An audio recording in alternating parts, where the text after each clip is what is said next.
was the first thing that people felt they could live with, being offshore, and this is where a breed of companies primarily from India started, and they were doing application development, testing, a lot of the lower end technology work, very high profits, and then slowly moving up the value chain.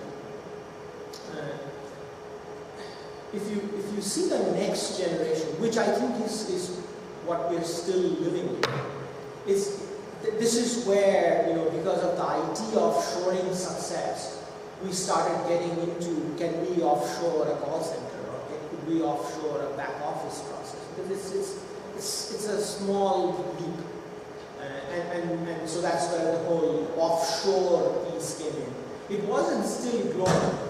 It was still very country focused. This is where we have the skills. We would offshore to that location. And I know all of us, we strive to look beyond labor arbitrage and cost, but that still drives a huge part of what we do. I know there's been a lot of discussion around standardization, consolidation, and governance. There's this term being thrown around, global business services.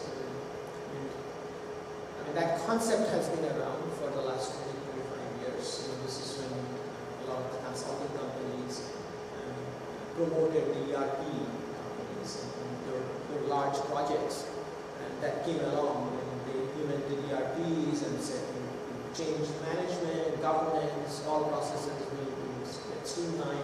So there is obviously incremental evolution within the second generation of outsourcing. There's verticalization. How verticalization started, there were companies that did IT work within a certain vertical. It was not really verticalized work. It was horizontal work, but within a certain industry, and that's how they said we are in this vertical. And there are certain processes, which are truly vertical that are being delivered, but it doesn't even get close to the actual business. It's still in the back office, middle office areas, some front office, other than call centers, which I don't consider vertical services.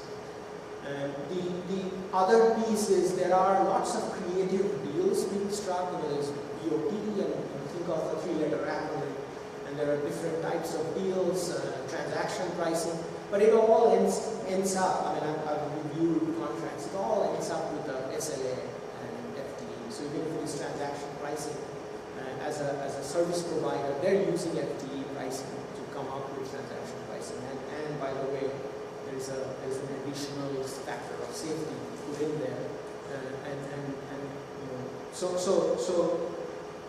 So there is evolution in this, and there's real good work that has happened here. I think, but the question I ask is, if we are all going after the same labor pool, if we are going after companies that are structured, looks and smells very, very similar, then does that drive differentiation? Does that drive revenue?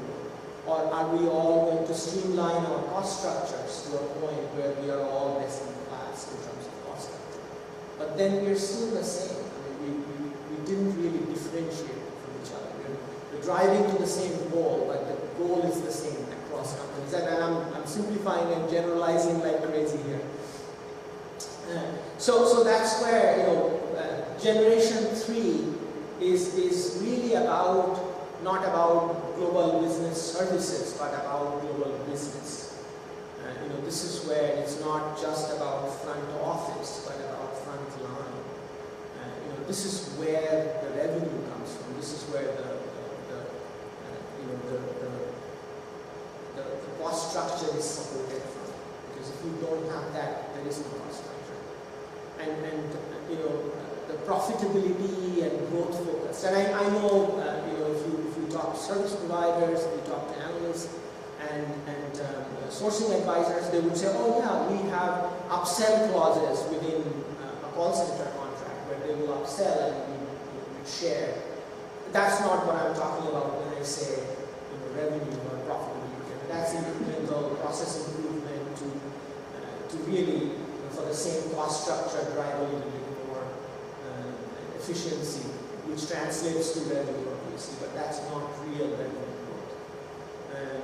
The other piece is around new products and services. So you look at a company like Apple, and when you think we have all the gadgets we needed, they come up with something and we just go crazy and buy it at very high prices.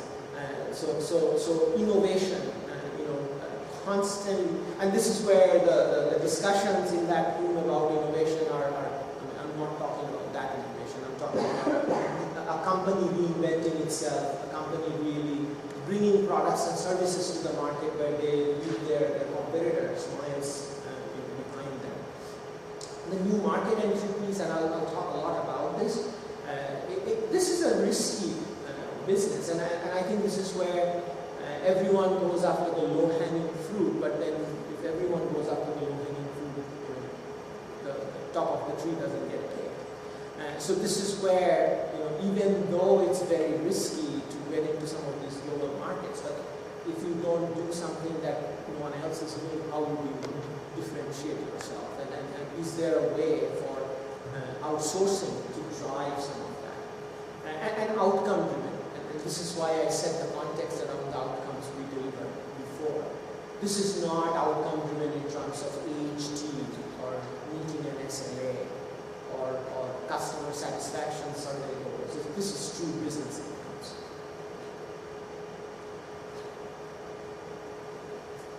Busy chart, I think I already talked about this. This was the large oil and gas company and the large professional services company, $1 billion plus contract, global, where we still don't see a lot of rebadging that goes on, where a service provider actually takes over your center and runs it and delivers profitably. It happened. This is back in the 90s, and it was a $1 billion deal. People overnight changed their badges. A service provider took it over, ran that, delivered over $1 billion of savings over 10 years. So you think that we got that, right? And then we kind of got into some of the more second generation outsourcing, where we moved into more of the low-hanging fruit. So this is one of our case studies, very well-known company in the US, retail company, very, very difficult to retain profits. So what you do, you move your back office to India, and talk about small innovations. What we did was we helped them go to tier 2, tier 3 cities within India, where you can drive higher cost savings. But it's still cost, and it's not going to ever go to zero. So you can keep going down, but at some point it will stop. And there are benefits that we delivered in terms of centralization of F&A functions, standardization, all the good things. These are all great things that happen. The company is profitable, they're competitive, but they're as competitive as the other company in that retail market who's done exactly the same thing with another vendor.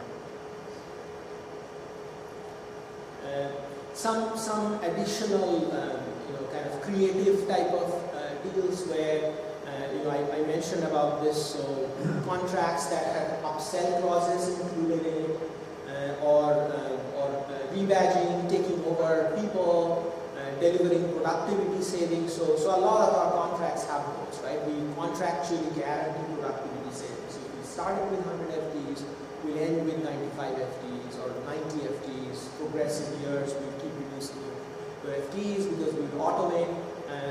Great progress that I think we've made. We've done some build, operate, transfer, where we've taken back offices of Western companies, set it up in low-cost countries, build it to a critical mass, handed it back to them. Still works. Great success. So, and this has already happened. This is a couple of years back.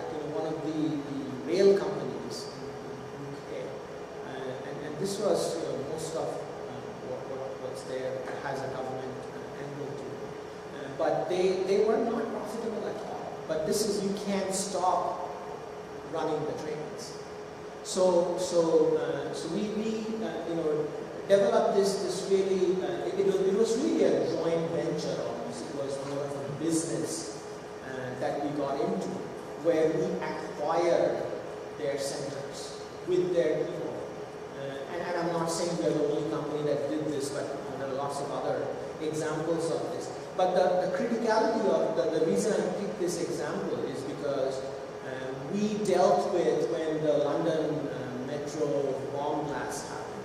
And this is where there was such a good marriage of frontline operations, where they actually dealt with that, and back-end operations, where we had years of call center and back office best practices. That really came together well, and no call got unanswered.